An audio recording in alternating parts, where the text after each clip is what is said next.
వేరొక ఆత్మ వస్తుంది, జాగ్రత్త. ఇళ్ళలోకి వస్తారు, ఆఫీసులకు వస్తారు, చర్చిల్లోకి వస్తారు. అది పనిగా కొంతమంది గుంపులు కట్టారు, మోసాలు చేస్తున్నారు, అమాయకులను వంచిస్తున్నారు.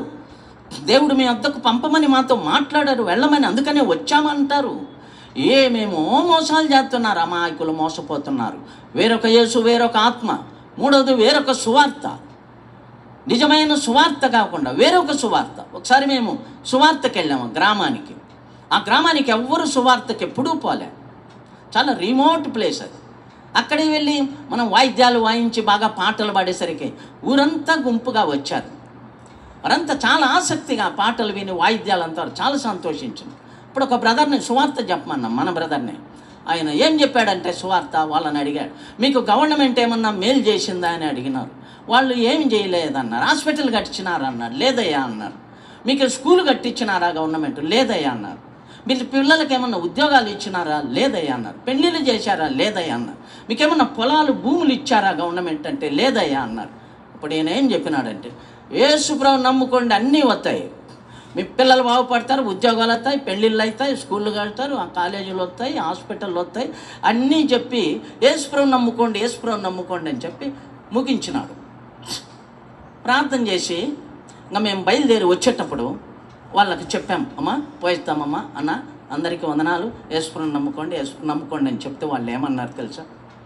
అయ్యా, మీరు ఇంత ఎండలో వచ్చి ఇంత ప్రయాసపడి మాకు ఆ యేసుని గురించి చెప్పినారే, ఆ యేసుకు తప్ప ఇంకా ఎవరికే కానీ ఓటేయము అన్నారు.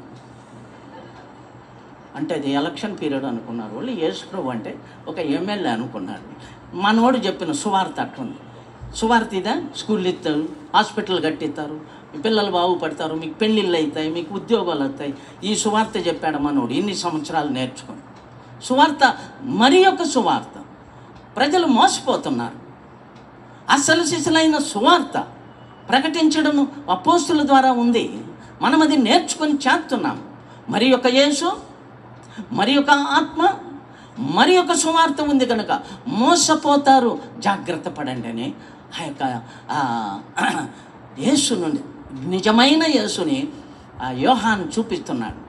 పాయింటింగ్ హిమ్, సరిగ్గా ఖచ్చితంగా ఈయన దేవుని గొర్రెపిల్ల, లోక పాపంలో మోసుకొని పోయి యేసు ఈయనే, ఆయన చెప్పుల వారు విప్పుటకు నేను యోగ్యుడను కానీ అని చెప్పి యేసును ప్రకటించుటకు వచ్చినటువంటి ఆ మండుచున్న ప్రకాశించేటువంటి దీపము ఆ దేవుని యొద్ద నుండి పంపబడినటువంటి వాడు, సమృద్ధి అయిన ఆత్మను పొందినటువంటి వాడు.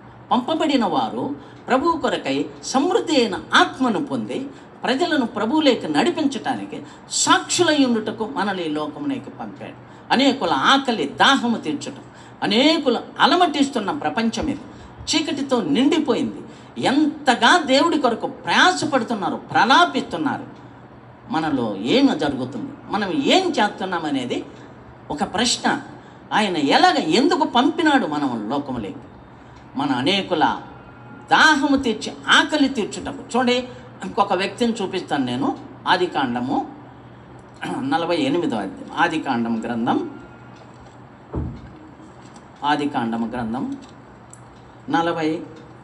45వ అధ్యాయం 5వ వచనం.